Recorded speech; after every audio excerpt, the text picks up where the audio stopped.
Working on the 2009 Pontiac Vibe with the 2.4 liter 2AZ FE motor in it, the Toyota.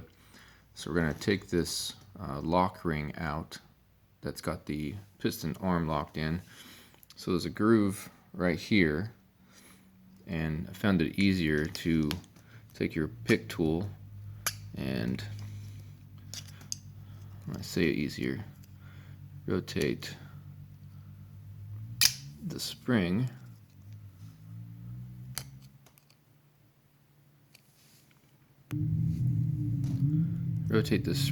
over to where it's just in front of the groove, and you've got this gap here, and come in behind it and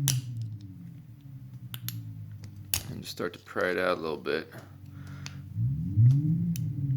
It's got some tension on it, obviously. You gotta be careful because this pin will just pop out. We'll take needle nose pliers, pull it back in towards itself.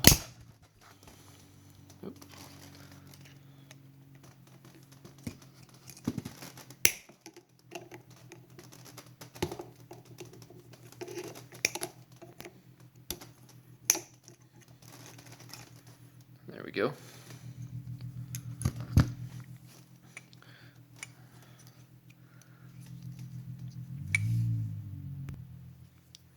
So removing the piston pin, I found that using a 15mm 1/2" drive socket with the baby extension, I started to hammer it a little bit, and it's starting to come out right here.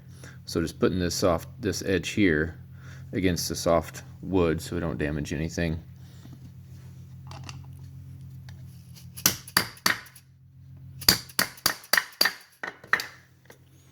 See, and that's starting to come out, so we'll just go ahead and tap it all the way out.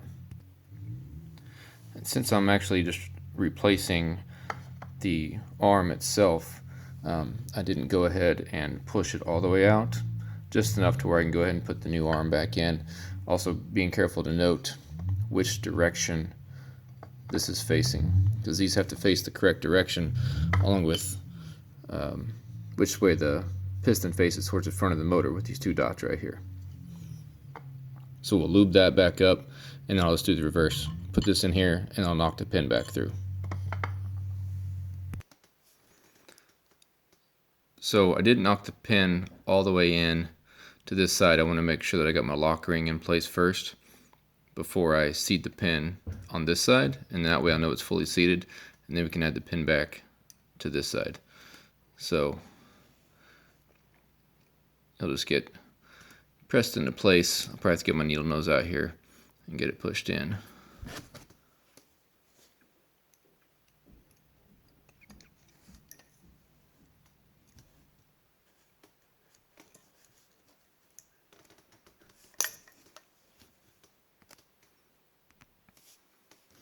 Okay, well that took a few minutes. It's kind of a little booger, using my needle nose and getting it circled around, but you do want to make sure that you've got it seated up here where it's supposed to be, not down here, because this pin is going to be pushed up to the lock ring.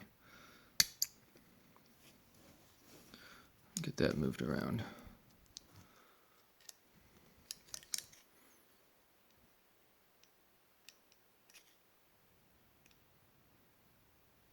It's kind of a little turd.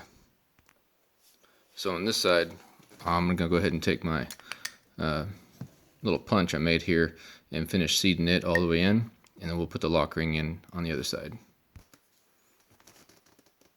Alright, so I've got it punched up right to where the new ring is going to seat right in here. So I'll go ahead and put that one in. It's kind of a little bugger, there's no sense in watching off camera, but basically you just want to get it started down in this groove, and then you just have to work it. It's a spring, so you just have to work it down in there and get it to push in, and it'll go right in. There may be an easier way out there, but I've been doing this for a few minutes now, and it's I guess just so you can see the struggle is real, trying to get it locked into place, get it pushed in there. Okay.